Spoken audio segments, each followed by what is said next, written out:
110 kilometre लांबून होतो.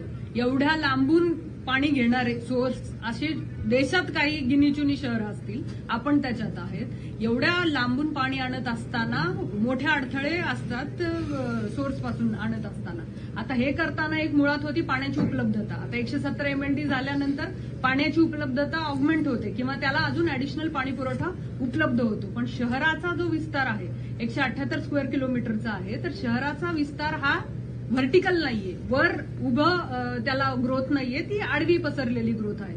त्यामुळे आम्हाला साधारणपणे 1,500 किलोमीटरचं नेटवर्क आहे पाईपलाईनचं, की जे आम्हाला आधी पाईपलाईन भरावी लागते आणि मग घरापर्यंत पाणी जातं.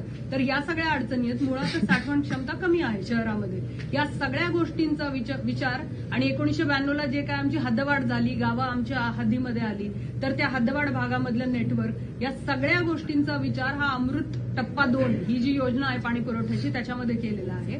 त्याचे डीपीआरस पाठवून शासन स्तरावरती आम्ही सबमिट केलेले आहेत. ते आल्यानंतर मग त्यात वेगवेगळ्या 32 पाण्याच्या टाक्या होतील, काही कित्येक किलोमीटरचं ट्रंक लाईन्स टाकल्या जातील, डिस्ट्रीब्युशन लाईन टाकल्या जातील. त्यानंतर आम्हाला म्हणजे ते अमृतचं जे काही डिझाईन आहे ते 24/7 हे पकडून केलेलं आहे.